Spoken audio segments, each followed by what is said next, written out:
Hello and welcome everyone. Now ये lecture third है Jammu and Kashmir history के क्रैश कोर्स सीरीज़ का।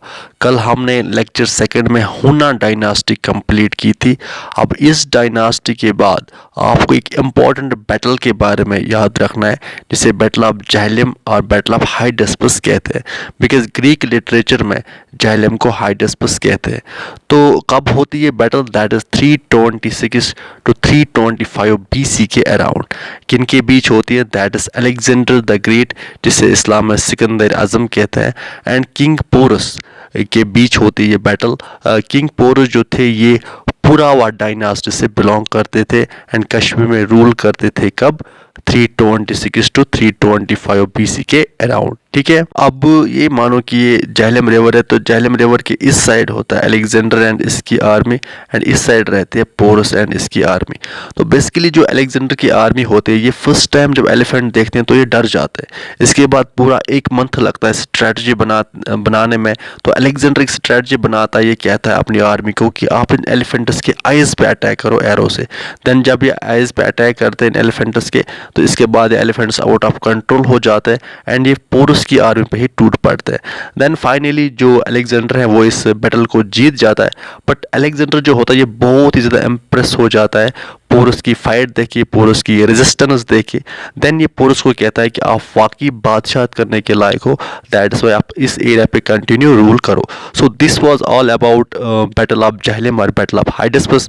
नो, अब हम आगे बढ़ते हैं एंड पढ़ते हैं another important dynasty, that is Mauryan umpire. Now another dynasty जिसके बारे में या अंपायर जिसके बारे में हमें पढ़ना है, दैट इज मौर्यन अंपायर।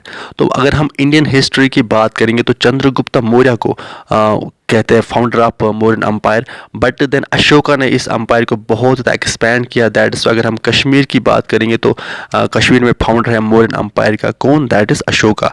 तो अकॉर्डिंग टू कल्हना जो अशोका थे ये 250 BC के अराउंड कश्मीर में रूल करते थे। सो जब भी आपको देखो, आपको ये स्पेसिफिक डेट याद रखना है।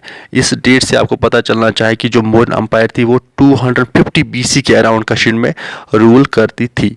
एंड जो अशोका थे इन्होंने एक ग्रेट सिटी बनाई थी जिसे श्रीनगारा कहते हैं। इसे उस टाइम पे लक्ष्मी सिटी भी कहते थे।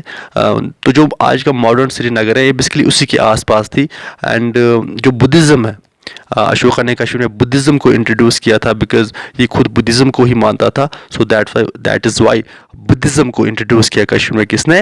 दैट इज़ अशोका ने। So then Ashoka the Great, यहाँ पे आप देख सकते हैं इसकी इमेज। तो अशोका के बाद देन जो रूलर आता है दैट इज़ जलोका। तो ये बेसिकली इसके बारे में इम्पॉर्टेंट आपको यही चीज़ याद रखनी है कि एक फॉरेन ट्राइब एक थी जिसे मिलिचनस कहते थे, तो इनको इसने डिफीट किया था।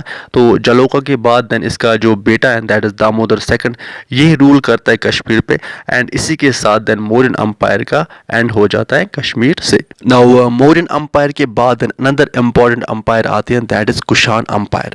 तो कुशान अंपायर का जो फाउंडर होता है दैट इज खुजाला खट पीसेस, तो ये आपको याद रखना है। इसके बाद इसी अंपायर के 3 इंपॉर्टेंट किंग्स होते हैं that is हुश्का, जुश्का and Kanishka.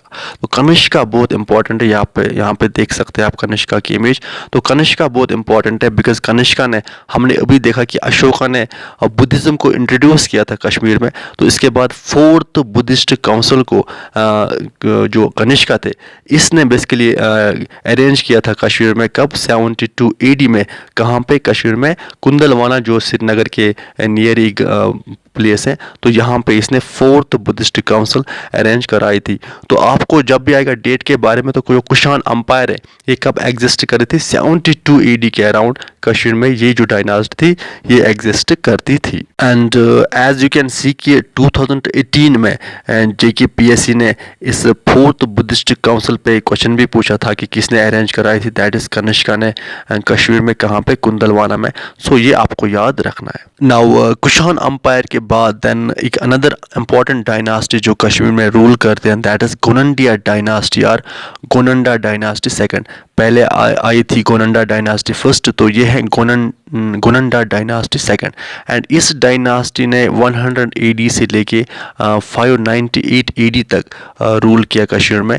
Then 598 के बाद कारकोटा डायनास्टी आती है। एंड इस डायनास्टी का जो फाउंडर है दैट इज़ मेघावाहना और मेघाचूना।